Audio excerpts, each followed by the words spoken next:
Welcome back to American Arms Channel, ladies and gentlemen. I'm Drake.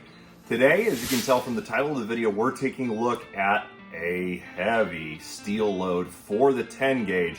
We're going to go over components, some special notes on this, as well as cover how it patterns and shoots out of a multitude of 10 gauge shotguns.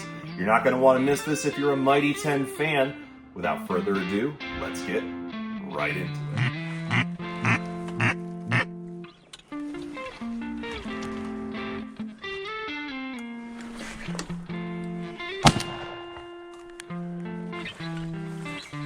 Hey, up!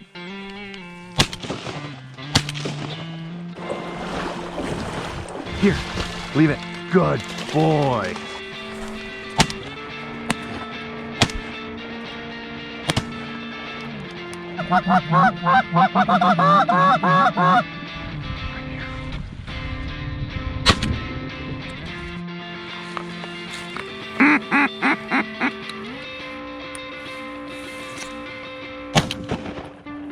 Fetch it up, Gunner. Fetch it up.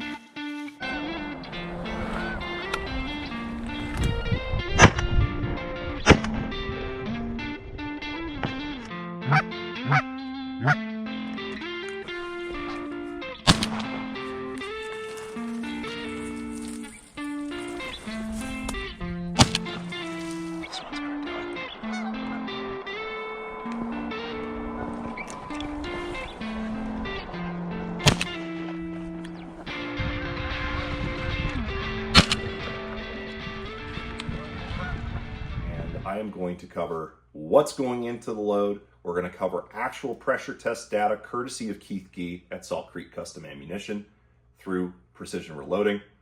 And we're going to cover a few notes about the load. So let's get right into it. To start off, legal disclaimer, if you copy anything I do here, it's at your own risk. This is just entertainment. I'm just some guy on the internet. There isn't published load data. And finally, before we move on, consider this a plus P loading. This is going to run well over SAMI map, but it is not going to be dangerous for most all modern 10 gauge firearms. So we'll get into that more in just a little bit, but let's get right into the components that we're going to utilize to assemble this load. First off, it's going to be any standard 209 primer. We do not have to have a Magnum, and those have been rare as hen's teeth since about 2019, 2020. So I don't know that I've ever seen one in store recently or available for very long online, but we're going to use some Cheddite primers here, standard 209. These work fantastic in Remington and Cheddite hulls, as well as every other hull I've put them in.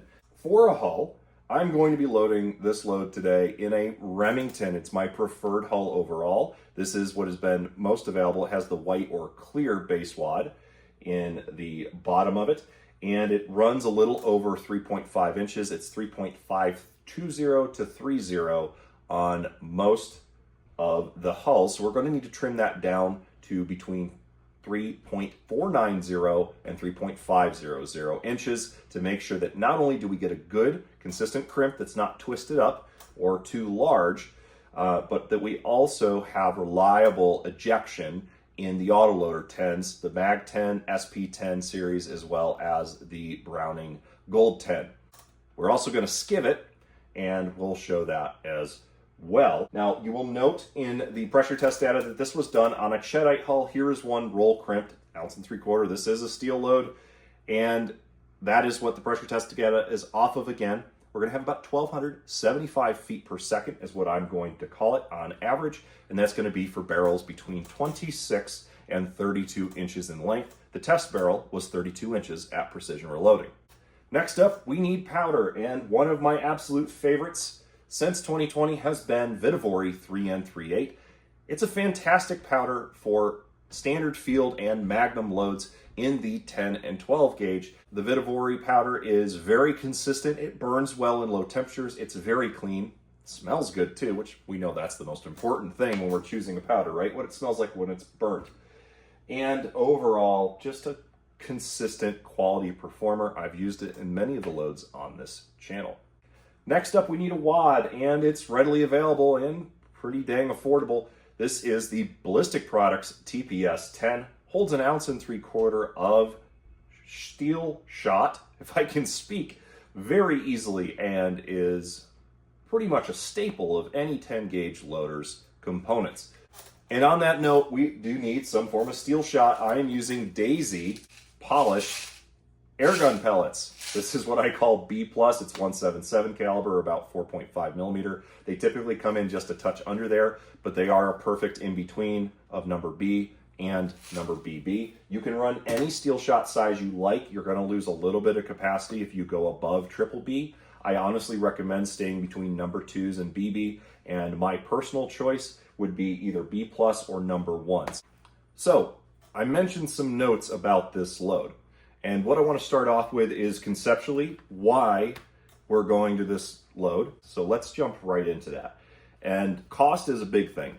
Anybody who's watched the channel knows that I'm a huge fan of Bismuth shot, but with Bismuth shot doubling and tripling in cost in the last couple of years, especially in the last 6 months, we're now in July of 2025 at the recording of this video, it is no longer what I would consider an economically viable shot material, especially given the expense. And if I'm going to start paying $4 or $5 a shot for shotgun shells, I'm probably just going to go to TSS in a smaller bore and get the same performance. So there is that. However, it's not an option for everybody, and 12s and 10s still are the bigger bore diameters for waterfowling, and steel shot is going to be the most cost effective. And we can produce steel or iron shot here in the United States pretty well. We don't have to be dependent upon Chinese or Southeast Asian or African origin materials like bismuth and tungsten. So what's the cost here? Well, at 36.5 grains, a cost out of an average pound of powder priced is around 29.19 cents for Vihtavuori 3 and 3/8. The shot itself, and that's using the airgun shot at $17.99 a bottle of 6,000 count at my local Baumgars. If you're not from the Midwest, you don't know what a Baumgars is. It's basically a Tractor Supply, and that's pretty expensive. That is not cheap. So that gives a 1 3/4 ounce charge per shot cost of 42.83 cents. The primer cost is averaging between, well, it's running between, not averaging, but it's running between $55 to $75 per thousand. So we're going to call that at 7.5 cents per primer. The wad is going to run you about 15 cents shipped if you're ordering some other things with it. But if you're not, it's going to run you a little bit higher than that. And then your hull, when available for the Remington or currently available for the Cheddite hulls, is going to run you 61.98 cents. That brings your total for a fresh hull using the airgun shot, are you ready for this? To $1.56.5. That's pretty affordable compared to other shot materials. Now, if you use a fresh hull and you use zinc-plated polished steel shot from BPI or Precision Reloading or any other supplier, so you're looking around $1.40 to $1.45 a shot in that regard. And if you're reusing your hulls, well, take the price of the hull and divide it by how many times you reload. So you can pretty well get this load to be per shot under $1 for you. And it's one of the highest payloads of steel shot you can possibly put down range at waterfowl. See where we're going with this? The next thing up is the shot counts. Now, pattern density is one of the biggest factors. Well, they're all big factors, but it is one of the biggest factors when it comes to the effectiveness of a shot shell load. So the 10 gauge has the greatest amount of capacity, so it has the greatest pattern density. The more volume, the more pattern density you have. With 1.75 ounces, a number T pellet is going to give you 93 count. Triple B, 106. Climbing up there pretty quick, aren't we already? BB 125, and that's on that borderline of having enough pellets to be reliable for harvesting large ducks and using on geese. We go to a B+, which is this load, and you have 146, pretty much dead on the nose every time. So now we're starting to really climb up there. A B pellet will have about 151. Now here's where it starts getting really thick, where we're getting a really dense pattern, and it's going to be exceptional for duck hunting, especially at that 40 to 50 yard range. And that's a number 1 is going to give us 180 pellet count. a number 2 about 218, and a number 3 269. So if you just want to have a beehive for 45, 50 yards and in, that number 3 is really going to give it to you. That number 2 is going to be beautiful at pretty much every range inside of 50 to 55 yards. And when you start getting to B, B+, triple B, BB, and T, all of those are going to be pretty much dedicated goose loads, but your pattern density will be exceptional. It's all going to come down to how your gun and choke put it on paper, but because we're pushing this at a moderate velocity and we're bumping the payload up, we're going to have the pattern density, we're going to have the energy and penetration potential per shot size and shot material. There's no real point to pushing this over 1350, so 1275 is right in the sweet zone. 1250 to 1350, regardless of shot type, and people will argue this, I'll get into it in another time, but regardless of shot type is going to be optimal. So take that into consideration. And really, the long story short here is that this load is economical in a time that it's very expensive to be purchasing ammunition for waterfowl hunting, especially premium ammunition. And it provides an advantage in pellet count, in pattern density over other mediums and other loadings because it has one of the highest loadings you can put into a 10 gauge with commercial components. Now, the last thing to cover here before we assemble this load, get out to shoot it, and wrap up the video here is going over some of that pressure data, and I'm going to put that on the screen right now so you can look at it while I drivel on at you. Average velocity was 1,268 feet per second out of the 5-shot test with an average pressure of 13,562. That places it 2,562 PSI over SAMI map of 11,000. Again, this is a plus P loading by SAMI considerations, but do note that that's only around 700 something bar, 750 something bar. And CIP standard is well past 15,000 PSI at 1050 bar as a proof standard. So you're not going to blow up a 10 gauge shotgun.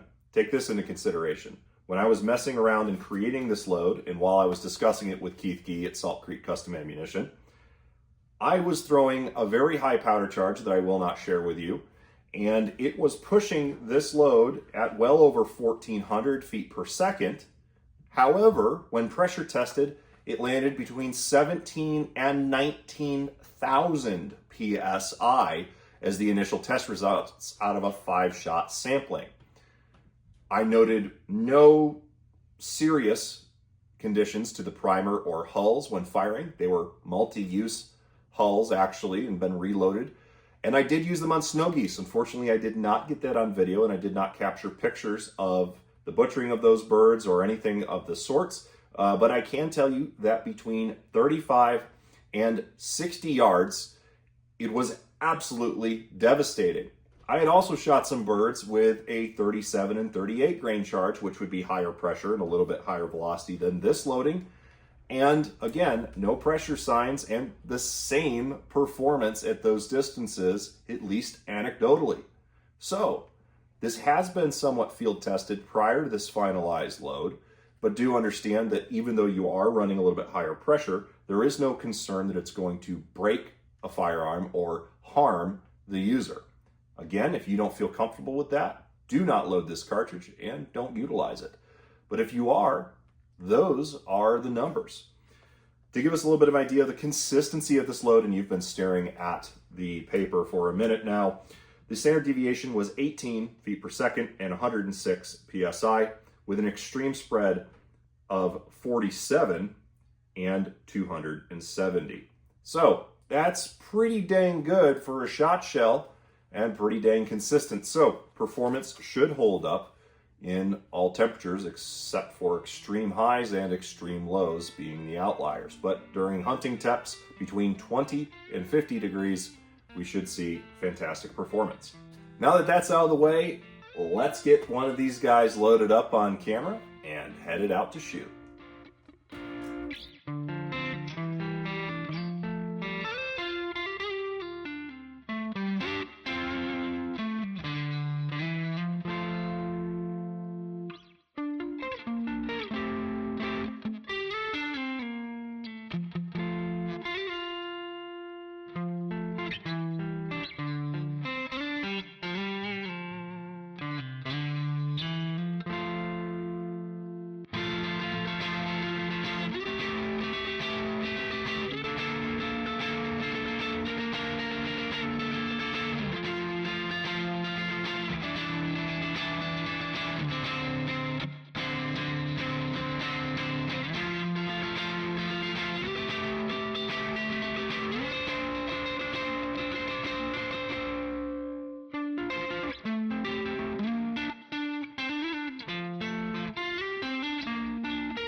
40 yards.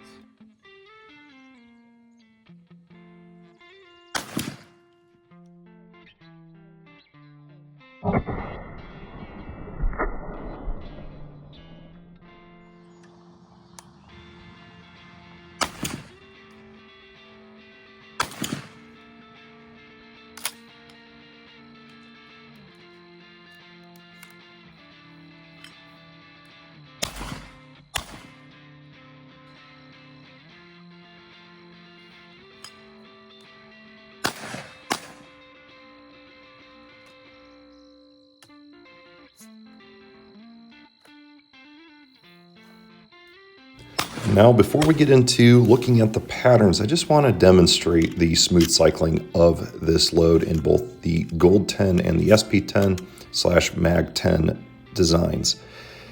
The Gold 10 is an extremely fast action, and with the Cheddite and the Remington hulls, it just cycles beautifully with that 3 3/8 powder in this 1 3/4 ounce load.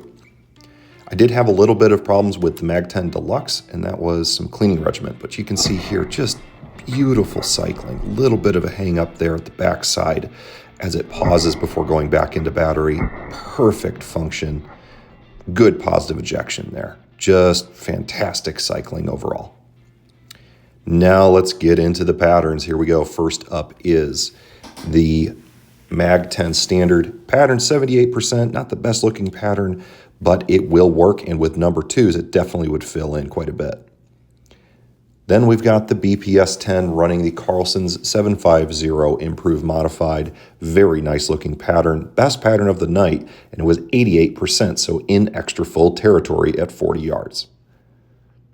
Then we get to the Gold 10, and with the 720 Terror Tube, we're at 81%. Pretty even pattern, but we can see that it's favoring high on the board, and that's pretty normal for this particular shotgun. Overall, pretty good though. And last but not least, we've got the Mag 10 Deluxe with the Briley 735 Extra Full at 78%. I forgot to bring the light full 745-inch choke, which typically patterns better, and I would expect even better results than this, but 78% is nothing to sneeze at 40 yards. And let's take a look at these velocities here. 1,277 feet per second on average, with the median just a touch above it, very consistent, under 100 foot per second extreme spread across those 8 shots, and very good low sub 30 foot per second standard deviation. This is a consistent load. Well, guys, I certainly hope you enjoyed looking at how to load Heavy Iron by American Arms channel. Special thanks again to Salt Creek Custom Ammunition, Keith Gee, for helping with the development of this load, just talking back and forth, as well as taking the initiative on sending out some cartridges for some test loading and getting me some information back on what my crazy hand loads were doing. So it gave me an indicator of what I could safely publish out there for you all to watch and enjoy. If you want to see more content like this, make sure you hit subscribe and the notification bell so you can stay up to date on everything we're doing here at American Arms channel. As always, I'm Drake. God bless. Keep your powder dry. I'll see you in the next video.